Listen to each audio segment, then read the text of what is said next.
Hello and welcome to the latest series of Headstrong. You're listening with me, Louis Strong, the host of this show. Headstrong is a podcast where I sit down with a variety of individuals in the public eye to talk to them about their lives and their careers, but notably their vulnerabilities, to understand what it means to be headstrong. To me, the word headstrong means to believe in yourself, to talk about your vulnerabilities, and reinforce your self-worth. This series is unique. It is called An Innings With and is entirely devoted to the sport of cricket. I have got an incredible lineup of cricketing stars, both past and present, to talk to you on this series about their definition of headstrong, as well as their lives and careers within the game. We are also supporting the Ruth Strauss Foundation, a magnificent charity set up by Sir Andrew Strauss. I am delighted to say that this series is brought to you by McGill & Partners and Ascot. Now, this first episode of Headstrong is with an England cricketing hero, the legend that is Jos Buttler. I spoke to Jos when he was isolating in India, when he flew out to play the Test series. Jos is famous in the England cricketing world, as well as the global cricketing platform for his performances on the international stage, as well as in the IPL and other franchises. We talked about his upbringing, how he got into cricket, as well as his career and the mindset that is needed to play at such an intense level of cricket on both the international stage and in the IPL. I really hope you enjoy this episode of Headstrong. Jos, thank you very much for joining me on Headstrong today. I very much appreciate it. Where do I find you at the moment? In Chennai at the moment. This is your 6th day of isolation now. How's it been? How's it gone?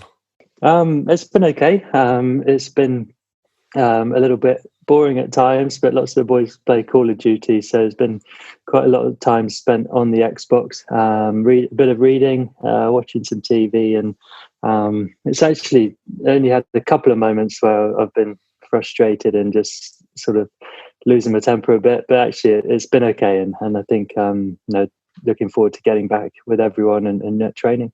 I was talking to Dom yesterday, or maybe the day before, Dom Bess, and we were going through the team and thinking of who's got their kit in the bedroom. You got a couple of bats up there, practicing a couple of movements, grips. I actually had a delivery yesterday or the day before of a couple of bats, so they have been out and just sort of every now and again walk past them and pick them up and do a bit of shadow batting, and which is quite nice. But I'm sure there's a few of the boys who'll be batting for hours. I'm sure Dom Sibley's one. I think he'd be one. Rory Burns, I know, is quite an avid shadow batter. Oh, really? Yeah, Joe Root will definitely be tinkering with bats and playing around with his grip or something. So I love it. Yeah, I'm sure there's a few. How would you describe this bubble experience then, in a little bit more depth? Because you're a family man, and very much rooted in family. And a lot of the boys in the team are now. There is almost a new, younger bunch that are immersed with yourselves and the senior players now. And they're obviously, they don't have kids, and so probably don't experience the different kind of bubble that you're experiencing. How is it? This new experience with the bubble, knowing that your family weren't able to come on a tour like this? Yeah, it's certainly different. It's certainly a big challenge, and that challenge has changed for a few of us now, having children and stuff, and missing them. Usually the tours are fantastic for the ECB are brilliant, allowing families to come, and it creates a really nice atmosphere with the kids playing with each other, and so that's great. But yeah, of course, it's unfortunate that can't be the thing at the moment. We're very lucky in this day and technology to be able to still receive photos, videos, talk on FaceTime, and but I think it's just trying to take things very immediate focus, and sort of trying to get through the day, and having a routine or trying to have a routine helps. Because it's certainly can feel quite claustrophobic at times. I think that's the way I'd describe it. I think we're all experiencing that, going through various lockdowns, and we probably realise just how much freedom we did have before. I think that's how I'd describe it. A little bit claustrophobic, and of course, at times without family is tough. But also for the younger boys, it's frustrating as well for them. To tour the world is such a great thing to be able to do when you're young, and you want to see the world and you want to see the places we're traveling to and get out and about. And it's just frustration and a little bit claustrophobic. It's claustrophobic quite physically, but mentally as well. What's your kind of been your release in that time? I imagine there might have been a bit of Pilates going on.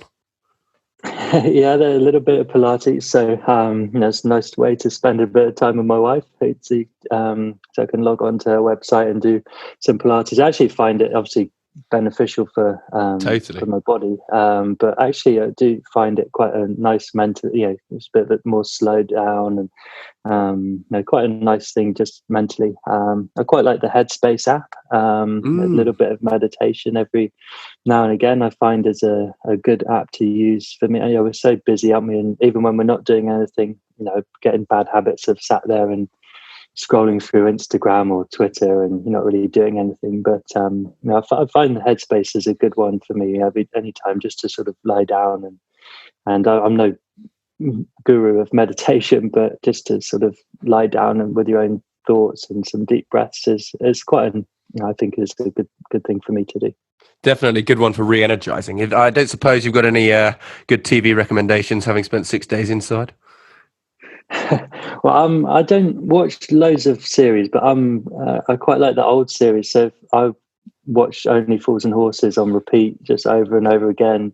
So I quite like those ones. I like watching Fawlty Towers. I know there's so many good new ones out there, and I recently watched. What was the one with Hugh Grant and?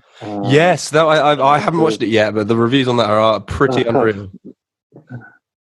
I've forgotten the name. But anyway, that one's really good. So I watched that. But yeah, I like just kicking back with a bit of Only Fools and Horses. Definitely. The Undoing is the one you're talking about. You enjoyed that one. That's it. Yeah. I mean, you've been in Sri Lanka already, and now you're in India, and we're going into test week. When this comes out, of course, we might know the result of the series, but we're coming off a 2-0 win. I say we, like I'm totally involved, which of course I'm not. But you're out in the subcontinent, and you spend a lot of time there, and you enjoy the subcontinent. You've got a lot of fans there, I anticipate. What's it like? What's it been like over the years, adapting your game to the subcontinent? It's a great place to come and play cricket. I think we come here where cricket is the number one sport for India, obviously Sri Lanka. So the interest, especially in India, I think it's another level of interest in the game. When you look at the Indian players, and they're proper superstars here in their own country, it's quite amazing to experience that and see firsthand how they're regarded in their own country. The cricket is obviously different. It's a lot of fun in Sri Lanka. I think there's more spin bowling bowled than anywhere in the world. So for us in England, we brought up on green seaming wickets, and so that's quite a new challenge and quite fun and different. And I really enjoy that. I think because we don't do it or get to play on those types of surfaces quite a lot, so it's quite new and interesting. And I think just I find India just a great place. Obviously, we can't get out and about now, but just to sort of sit and watch the world unfold is a real fascinating people watching place, the sights, the smells, the sounds. So a really fun place to come and see and come and experience. Yeah, it's a real immense culture out there. And as you say, the cricket world is just absolutely enormous out there. Do the England team, obviously it might be slightly different now in bubbles and the security of it, but do the England team experience something similar when you're over there, and the magnitude of a tour when you're in the subcontinent? Is there that sort of smothering of fans and things, or is it more directed at the home nation? It's generally more directed at the home nation, I would say. I think there's a few guys in our team who would have quite a big following here in India. Obviously, Ben Stokes would have a massive following. Jofra Archer, having had great success in the IPL as well, his following here in India is big. So obviously in normal times when we're not locked away in a bubble, you'd probably experience that quite a lot. As you arrive at the ground, a lot of people at the ground, and around the hotel lobbies. Sometimes places you try and stay away from. Those two guys I mentioned would get really recognised, and well, three of you, surely. Yeah. Well, You're yeah, being I think too those humble. two a little bit more so than me. But no, it's I think there's a few superstars sort of who aren't India. When you see the IPL and sort of way AB de Villiers gets regarded here in India, is sort of quite an amazing following. But then the Indian guys, it's completely different. And playing for Mumbai Indians before, having Rohit Sharma in the team and seeing the way that people just react to him and seeing him, and like playing against guys like Dhoni and Kohli, the crowd is just unreal when they're in the ground. It's so sad that there won't be a crowd of that magnitude, but fingers crossed that it will happen this year, definitely when we're back on home ground as well. But something I definitely want to talk to you about is the sort of the predicament that you almost find yourself in as being one of the three format players, because you're off home after the first test in India. I just wanted to know, what are your immediate thoughts and emotions about this? You've probably had time to process this now and understand the implications of of course the benefits for yourself, your family, and everything going on. But what was your immediate kind of thoughts on this? Because I imagine you're gutted to be missing out on such an amazing series as well, even though you're coming back out.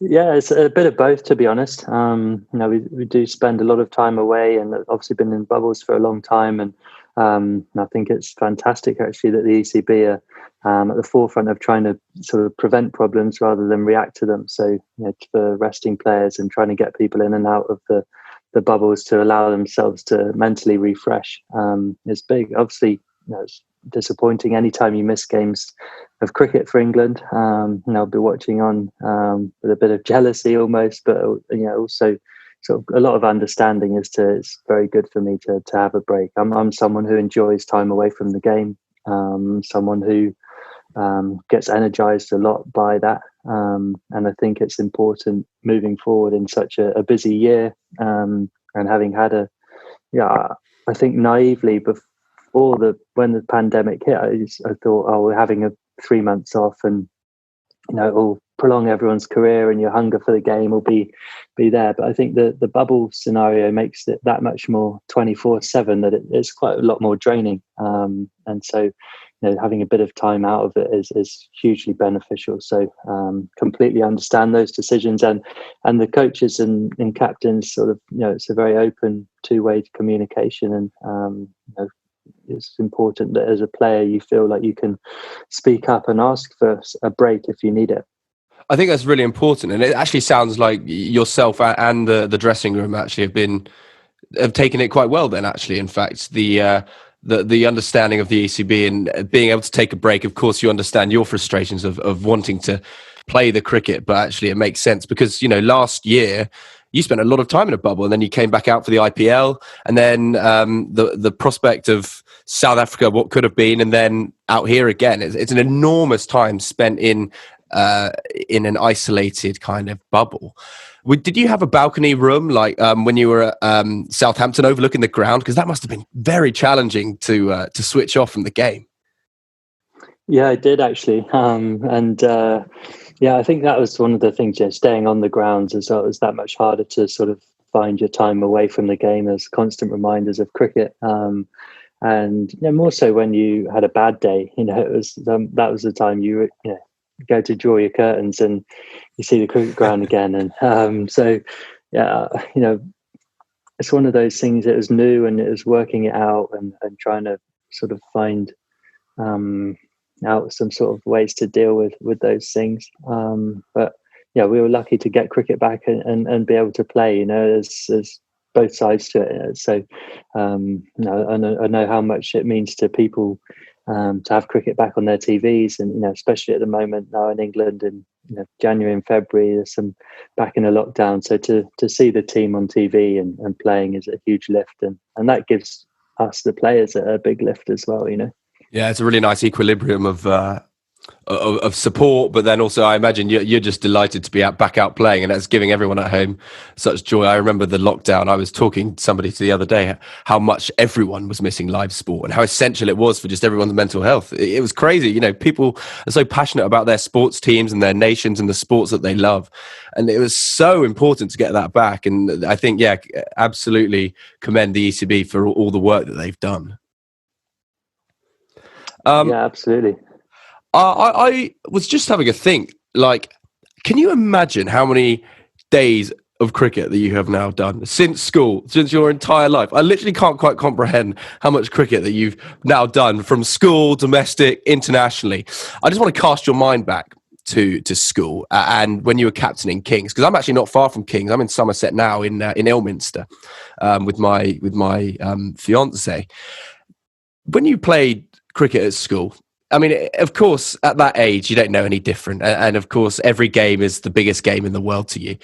But what kind of pressure was on you at that time? Because, you know, you were seeing some early success in the sense that you were playing under 17s, under 19s, looking on the doorstep of Somerset, and then breaking into the team. What was the pressure when you were at school? From your friends, probably. So I don't remember being sort of feeling under too much pressure, really. I think put pressure on myself. I think I realised as soon as I got into the Somerset Academy, really, which coincided with me going to Kings, and I was about 14 then, I could sort of see a real clear pathway to playing professional cricket for Somerset. So I think that was when I sort of was feeling like, I want to push on and do this, and that's what I'm capable of achieving. And so I think it's more sort of your internal pressures. Obviously at school, you're sort of seen as the main player and you want to win. But I sort of was always looking past school, and thinking about playing professionally. And I was playing some Somerset second 11 cricket, and I knew that was such a bigger focus for me than the school. So I had a real drive as soon as I got on the academy to sort of make it as a professional cricketer. And I think maybe naively you think, you get put on an academy, and then at the end of that cycle, you become a professional. And the realization actually is there's not many who will get a contract at the end. But at the start of that, I certainly felt that's how it was going to be, and I sort of had this sort of inner confidence that I would get there. I mean, you saw this early success, and then in 2010, you won the Wisden School Cricketer of the Year. I mean, that I can only imagine that the mounting success was on its way. But how important was it to kind of still play those school games for you, and still play with your mates? Because of course you had this goal and aim of professional cricket, and of course anyone wants that at that age. But how important was it to still be playing cricket with your best mates at school? Yeah, really important. And I went to Kings from the state system. So I was, my cricket was club cricket on the weekends. So to go to Kings, and the realisation we had a full fixture list on Saturdays, and we'd train Tuesday, Wednesday, Thursday, it was amazing. And so like you say, playing with your mates and having a lot of fun, your away trips on the weekends. And I think remembering that you are a kid is a big part of that, and playing with your mates at school. Like you say, there's some pressures that you are a talented cricketer with a chance of going on to become professional, but at the same time then remembering, okay, I'm just still playing with my mates, and I'm still a 15-year-old kid or a 16-year-old kid who is having a bit of fun with his mates. And so that was a important balance, I think, because I think we specialize early as children now, and kids, and some parents can sort of want to push kids down avenues and put pressure on them to make the most of their talents, but at the same time sort of trying to remember they are kids, and that was certainly a big help for school to play with your peers and sort of remember the fun and enjoyment and messing around a bit. Was there ever a push from anywhere else for you then, or was it actually just yourself and the self-motivation and drive? Certainly parents as well. I think I'm really lucky with my parents who given me incredible opportunities. The opportunity to go to King's College as well, and to have the opportunity, not just sport but the education as well. It's completely different what I'd known before. And I think they had high hopes for me. You know, I think they pushed me in a nice way. You know, they knew how talented I was and knew that if I did work hard, there was a chance of me progressing, but never to the extent where it sort of became uncomfortable or where I felt like, you know, just give me some space. I don't want to. They just gave me opportunity. You know, that if I needed to be driven somewhere, they'd drive me. They'd give me opportunities to be coached, they'd pay for coaching sessions, and so I feel very fortunate to have been given great opportunity. But certainly, I feel like they guided me in the right way and pushed me at times when I needed it, but never to an extent where it felt like I wanted to sort of rebel at all or say no, and it became an issue. So I think I was really lucky. Yeah, we talk of that education as well that came kind of hand in hand with the school that you were able to go to, and that's fantastic. Was there? You talked earlier briefly about you know, not everyone is lucky enough to get that opportunity coming out of an academy to get that contract, and without being, you know, fortuitous, and you want to get that contract at the end. You must have been thinking, I've got to get these A levels and potentially line up something else. So what could have Jos Buttler been? What were the other career options? Oh, I always say a postman, to be honest. I think that would be a great job too. But I actually did start to not veer away from my studies. I did work hard, but you know, at AS level, instead of doing 4 subjects, I did 3 to give myself more time for cricket. And then at A level, I just did 2 in the end, and I didn't actually got to the point where I didn't bother doing the UCAS and sort of uni applications, because I felt like I'm in a position, and I was getting the right signals from the club as well that I was going to get an opportunity. So I felt like, you know, I can do that later if I need to. So I did get a couple of A levels and stuff, but I didn't do the applications and sort of backup plan, because I felt like the time is now to go for it, and I'm going to try and make it work. And if it doesn't work, then in a couple of years' time, I can then fall back on the A levels and then find out something else to do from there. Well, that's a distant memory. Fortunately, we don't need to be worrying about the A levels or a UCAS application. I mean, exactly. You were lucky enough to have just, I don't know, success has followed you around your career now, and it's been immense and it's been fantastic. And I just want to fast forward slightly to your England call up and your first day in the England dressing room. KP, Swanee, Broady, some big names when you're going into the dressing room, and these people are there that you've been watching. What were your thoughts when you first walked in there? You know, that you are now mingling with them as teammates, and as peers, not as kind of idols and people that you get to watch, but actually people you get to play with and call, you know, colleagues and teammates. Yeah, a really strange experience, I'd say. Very surreal. Like you say, you're watching these guys on TV and then walking into a dressing room with them. I felt quite out of place, to be honest. You know, I felt like I didn't, you know, I wasn't nowhere near as good a cricketer as these guys. And I think, you know, I felt really nervous, the like practices we had, and I didn't play well. And yeah, so I was just saying, it was quite a surreal moment, you know, going into that dressing room and seeing these guys who you've idolized on TV. And I felt a little bit out of place, to be honest. I felt like I'm not, you know, worthy of being in the same team as these guys, and being really nervous at practice and sort of judging everything I did and what are they thinking of me. And I think it's certainly a big learning and then you realize actually they are just normal people. And I remember it was great having Craig Keyswetter in the team, someone I knew from Somerset. I remember Stephen Finn being really welcoming, and so that was great. That was a big help for me going into the team. But it took me a good year or so to sort of settle in and do something that made me feel like a bit worthy of being there. We are supporting the Ruth Strauss Foundation with Headstrong and Innings with. Sir Andrew Strauss lost his wife to non-smoking lung cancer in 2018. Just before her death, Ruth and Andrew discussed the idea of setting up a foundation to help other families who would be facing a similar ordeal. The Ruth Strauss Foundation wants to ensure that all families with dependent children facing the death of a parent are offered emotional support and guidance to prepare for the future, allowing them to make the most of their time together. In tandem, they are driving the need for more research and collaboration in the fight against non-smoking lung cancers, which are on the rise and to which Ruth ultimately lost her life. You can support their cause by making a donation today. To donate, text RSF10 to 70191 to donate £10. Or you can donate online at virginmoneygiving.com/fund/Headstrong/RSF. Thank you for all your support of Headstrong and the Ruth Strauss Foundation.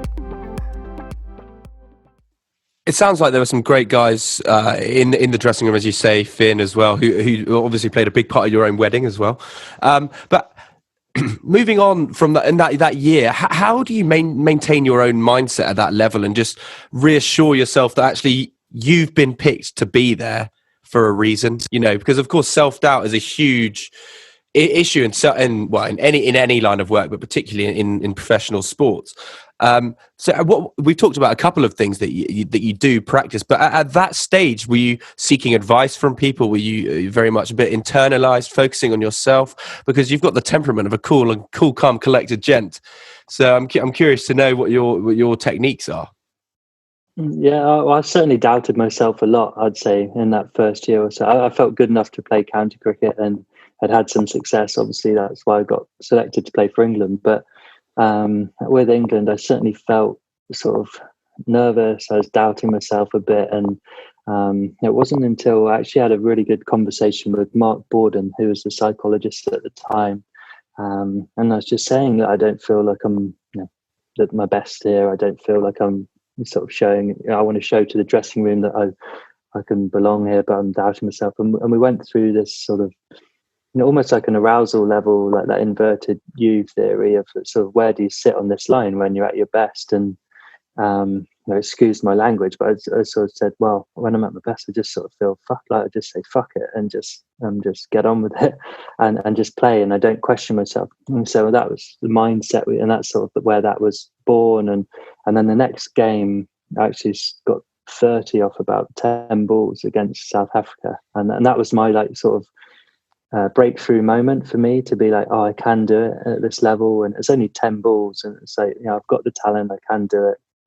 And I think that was a huge moment for me, and more so for the guys in the dressing room. I felt like I could walk back into that dressing room now then the other guys could be like, yeah, he's good enough to be here. And it wasn't so much the outside noise I was worried about. It was more the sort of gaining the respect of your teammates. Yeah, that's difficult, isn't it? Because you always do have that sort of anxiety of thinking, oh, I wonder what they're thinking of me. And if you don't deliver a performance, you're like, the self-doubt sets in, but then you're thinking, and that's just natural. That's what anxiety is. You're thinking, oh, what's X over there thinking of me? Like KP over there, he's just hit whatever and thinking, what am I doing? It's difficult. But then, of course, you talked about using your Headspace. How long have you been using apps like that? And of course, your wife and Pilates. Those are great techniques to refocus the mind and rechannel the energy. Of course, it doesn't work for everybody, but how long have you been doing things like that? I'd say over the last probably 4 years or so, I'd say become a bit more mindful of those things, and mindfulness has become a sort of a bigger part of it, and a bigger sort of understanding of how it can be beneficial to me. I think before that, I just sort of went along on a whim. I knew, I had good days and bad days, and then work out, well, how come the best players have good days every day and they're more consistent? And I met a guy at the IPL called Anand Chilani, who's a performance coach. He is with the Rajasthan Royals. And I actually started talking to him about golf and about yipping with my chips, and just like the chipping yips, and that conversation then sort of went into cricket and how you could be the best version of yourself more often, and how much more control we have over those things than we think, than we actually think, and how powerful your subconscious is. And I think that was the sort of time I sort of became a bit more mindful of, it's not just about how good you are at cricket, and there must be other things in how you can become better and more consistent. And more level to aid your performance. Mindfulness and mentality are a huge part of cricket. I mean, you know, as you've just been saying, but none more so than in Test cricket. And just to looking back at a time when unfortunately you didn't have your place in the Test team, and that was probably again a mixture of emotions, but being the optimist that you are, I almost imagine you saw it as an opportunity to refocus and reevaluate your thoughts, specifically focus on white ball cricket and see that as your focus. Was there, you know, of course, the disappointment of being left out the Test side, but then did you see this as an opportunity to work on yourself and regain your place?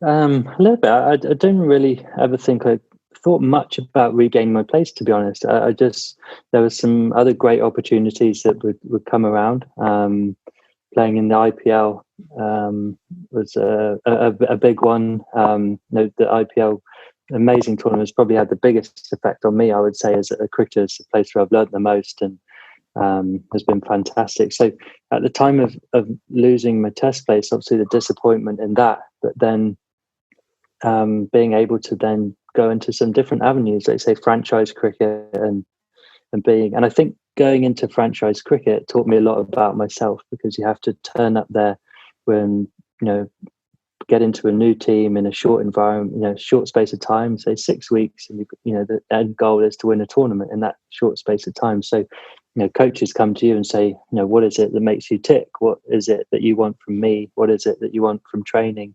And so that franchise cricket made me certainly take a lot more ownership over my own cricket and my own game and the mindfulness stuff, because you are then more on your own, and you have to be more self-sufficient. Are there any interesting team bonding exercises in those short spaces of time then? Because you and your team have got to really bond to become winners, I suppose. Is there any interesting things that you got up to? Nothing.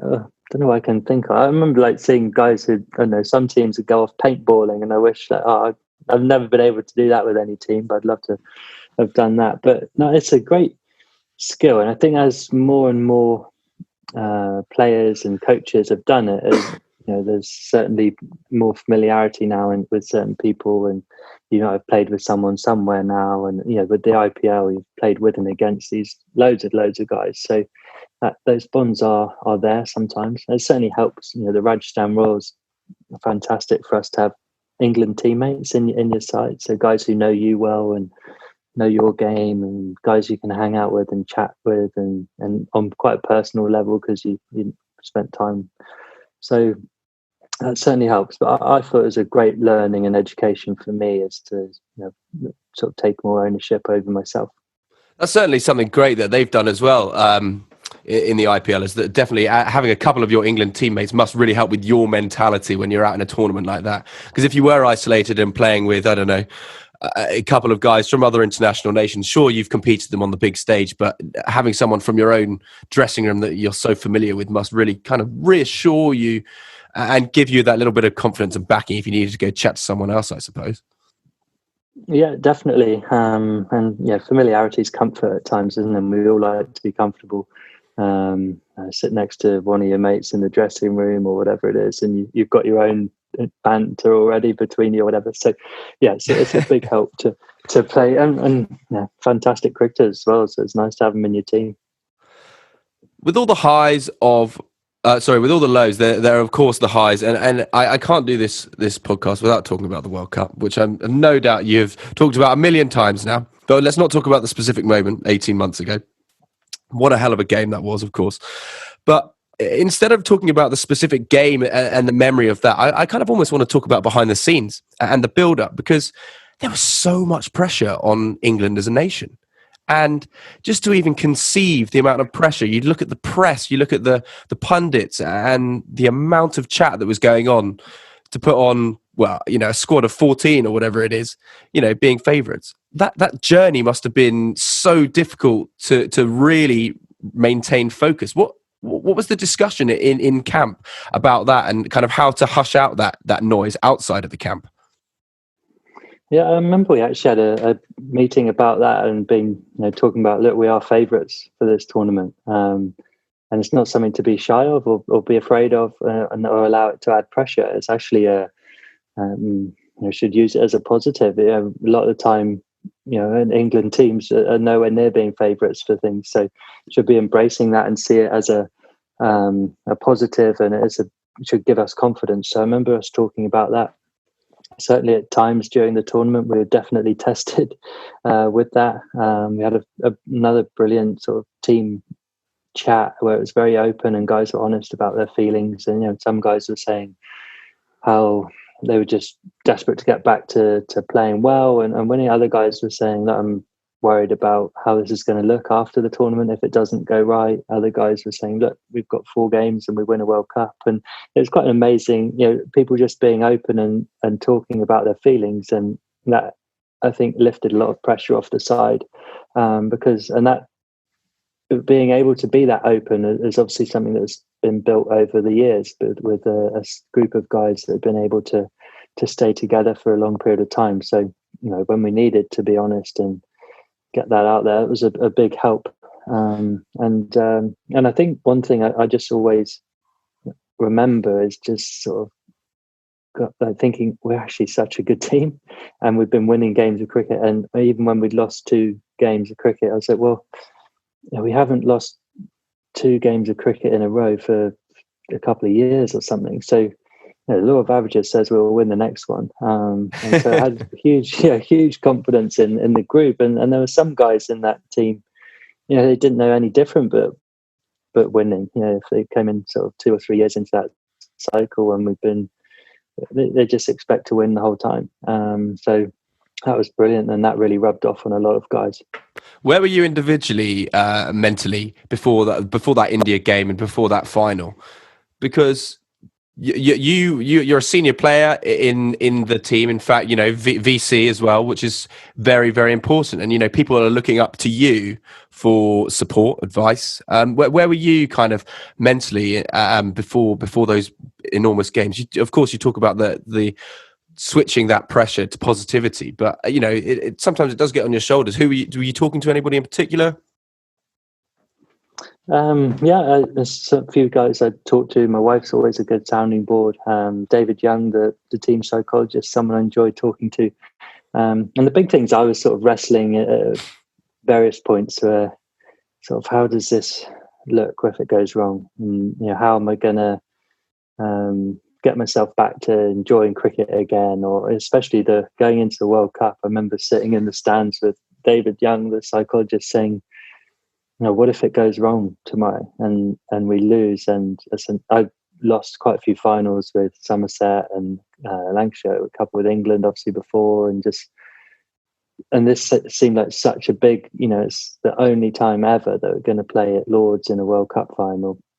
If it doesn't go how I want it to go, to know what I'm going to do. And well, the great thing, with him and having that relationship, it's come back to, what can you control? What is your super strength? What do you actually do every other game to be in the right frame of mind? And how to do that and what that process is. And all your job is tomorrow is to come and do that again.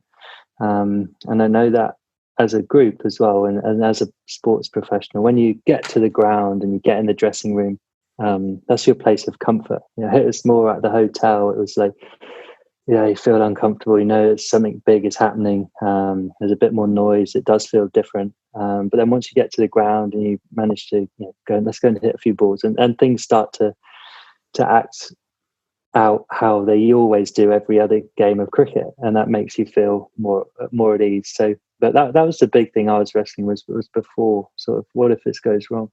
But then catching those thoughts is a big thing to then be like, okay, now what can I do about that, as opposed to letting that spiral out of control.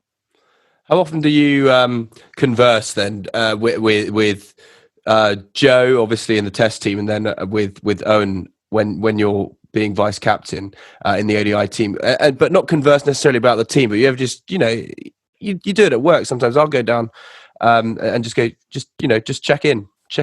Do you guys do you have that kind of atmosphere in the dressing room that it's very, very comfortable with that sort of thing now? Yeah, absolutely. Owen's one of my best mates. Really, he's got father to my daughter. He's someone who I love going to speak to him. He'll always give you a very black and white answer, a very clear, concise information. And it's always like he's been in that situation before. Whatever it is, whatever you ask him, it's like he's done the research and he's answered the question before.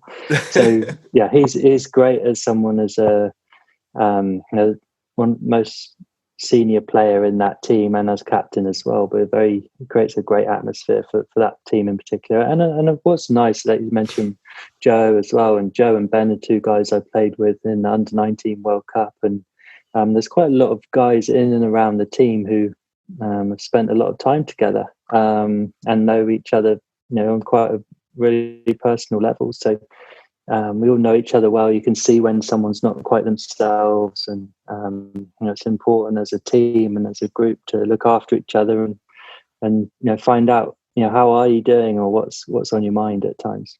That unity and that team spirit definitely helped contribute to that the magnificent win at Lord's. But the thing that struck me the most was last year, that incredible act from yourself of auctioning off your winning shirt for charity, which raised an enormous amount of money for charity, and for such a brilliant cause as well.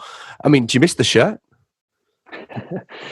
I was only really once the bid finished and stuff where I realised, oh God, I've actually just sold my World Cup shirt. I'm not a massive one for memorabilia. I've got a lot of memorabilia in my mind of great moments and things that I was a part of, and stories to tell. So I got quite touched by the story and listening to my wife's aunt, who was working on the front line, and sort of hearing about the charity hospital, and so it just felt like a good thing to do. And obviously the shirt, it was a World Cup winning shirt, but now it's taken on some extra meaning, really, which is great. So that means more to me than just having it hung up at home. Exactly. That the act that you did of donating the shirt, it surpasses any act within a cricket game. No doubt. That cricket is, as I say to a number of people that I've spoken to, it is just a game, and there is a far bigger picture at present, and it's delightful that you could support such a worthy and important cause. Yeah, absolutely. I think we've all been sort of given a huge dose of perspective, haven't we, over the last year, of certainly things we took for granted, the things we really love doing, what is really important. I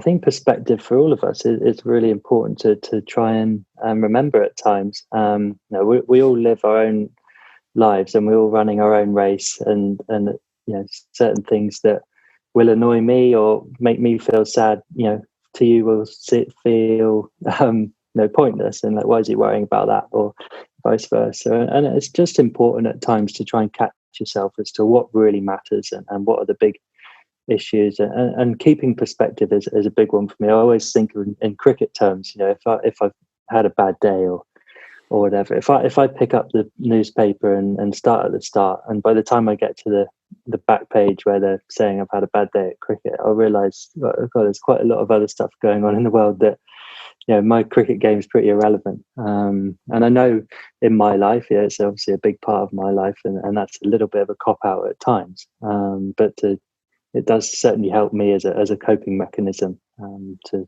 sort of deal with that and keep perspective. No, that definitely sounds very helpful. Now, despite your England duties, you are obviously an incredibly busy man, as we've talked about. Are you comfortable now with the structure, being able to fit in all these franchise cricket opportunities throughout the calendar? Because now it's just so difficult to find that balance with so much opportunity out there.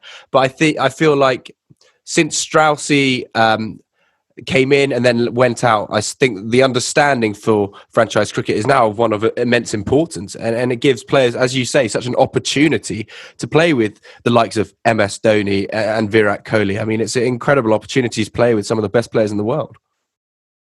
Yeah, absolutely. I think we as a country have seen the benefits of our players being available for franchise cricket. Now there's cricket 12 months of the year now, isn't there? And trying to balance that is important. Not only allowing the boards and the coaches and captains to do that. Yeah, I think you have to do that yourself as well. At times you got to. It's not just about trying to play as much cricket as you can and make as much money as you can because it's a short career. There's a lot of other things you need to consider and a lot of value in other things as opposed to just playing as much cricket as possible. But certainly franchise cricket, as I said, IPL is probably the biggest and most positive effect of anything I can think of on my career.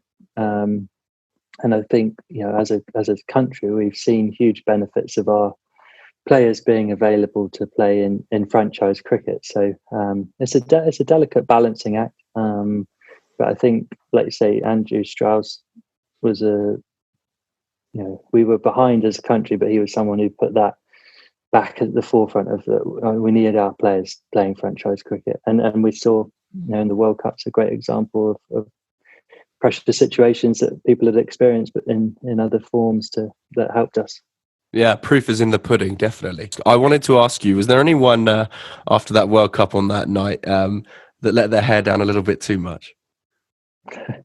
Not really, actually, because obviously we'd had a curfew for ages, and we didn't leave the hotel at all. We just sat we were sat, I'd say, dancing around, singing, whatever, in the hotel bar with families and stuff. So no, it didn't get out of hand. There was no sort of Freddie coming out of Downing Street, and unfortunately, I wish I could say there was, but no, there wasn't. Oh, that's just the one that sticks in everyone's mind. That's just the funniest thing. Now there are many more years still in your cricketing career. What else is there left to achieve in your playing career? What do you have your sights on anything that you haven't yet achieved? You got World Cup wins, you got wins series all over the world. What else is there left for you to achieve in your career that you want to do playing wise? Yeah, I think to be part of winning teams more. I've loved the 4-year cycle of that ODI team. That's probably the best it can be and the most fun. And living that journey is much about as good as winning the actual World Cup. But I think looking ahead, there's some exciting time. The World T20 on the horizon, and obviously we're current holders of the 50 over World Cup. That'd be quite an amazing achievement if we could challenge for that and be 50 over and T20 world champions at the same time. That's sort of quite a nice ring to it. So that's a big driver. And I think for me is sort of turning 30 and sort of not that the end's near, but you're sort of on the back, you've gone past halfway, is to try and just keep making the most of my potential, my talent, and being the best I can be. And I think that's always been my motivation, is to just try and reach the top of my mountain. And I feel like if I get there to that, there'll be some great things that come along that journey. Well, with age comes perspective, and without, as you say as well, wishing away your career, you might not need the university degree or your A levels. But what do you think will happen after playing cricket for you? Then, have you got your sights on anything in particular? Not at the moment. I wish I did. I wish I had an obvious sort of interest I had lined up after cricket. But no, I don't know. I certainly feel like I don't want to live the same lifestyle, but I love cricket, and I hope I can stay involved in some sort of capacity. I love sport. Sport's my big thing, not just cricket, other sports, and sort of hopefully something involved in sport, and being able to, whether that's in whatever side that is, whether that's marketing and working with sports companies or something, but along those lines is something I'd like to. But saying that, then over the next few years, if I can keep an open mind, something else might crop up that becomes an obvious thing. You never know. The world is your oyster. Jos, I asked this question to everybody on the podcast, so I'm curious to hear your answer. What does the word headstrong mean to you? I think the word headstrong to me means probably authenticity. I think if you can be headstrong, it means you're comfortable in your own skin. You're very set in your own thoughts. You're comfortable with your own thoughts, and you can be honest, and you can make decisions and believe in your opinions. And I think some mental strength to headstrong to get through tough times. I think there's that great quote, isn't there? Tough times don't last, but tough people do. And I think being headstrong is a big part of that. But I think it means being yourself as well, and not getting. If I could, look back at what piece of advice you'd give to yourself, growing up, it would be just to be yourself and not to worry about what other people think so much, and stop judging yourself so harshly. I really enjoyed that. I really like authenticity. It's a really lovely word, actually. So I'm going to jot that one down. Jos, thank you so much for joining me on Headstrong. Appreciate it. And wishing you all the best in India, and then coming home and then back out to India. By the time this comes out, you will know the result of the series. So we will keep our fingers crossed. Congratulations. Thanks a lot. Thank you. Enjoyed it. This series is brought to you by two magnificent sponsors, Ascot Group and McGill & Partners. Ascot Group is a global specialty insurance and reinsurance group with a record of underwriting excellence and superior claims service. Founded in 2001, the company provides a broad range of property and casualty solutions to customers worldwide through its platforms in London, Bermuda, and the United States. Ascot is a long-standing supporter of charities with a link to sport, including ongoing sponsorship of the Great Britain Wheelchair Rugby Club. With a recent increase in mental health awareness, the company is particularly proud to support Headstrong Season 5 and Innings With, which focuses on the psychological well-being challenges that arise from professional sport. McGill & Partners is a boutique insurance broker helping corporate clients find specialist solutions for their most challenging and complex risks. Growing rapidly since its launch in 2019, the company operates in the UK, Europe, and the United States, and prides itself on working with some of the biggest companies in the world. And you can find out more on their website, mcgillpartners.com. McGill & Partners understands high performance and the mental health challenges that can be associated with it, regardless of the industry people are working in. The company is fully committed to their employees' well-being and are delighted to be sponsoring the Headstrong podcast series. It is also delighted to support the Ruth Strauss Foundation. Thank you to these two wonderful sponsors. And that is it for this episode of Headstrong. I want to say a huge thank you to Jos Buttler and his management team. It was a brilliant episode, and I really enjoyed talking to Jos and him giving up such precious time before such an important series.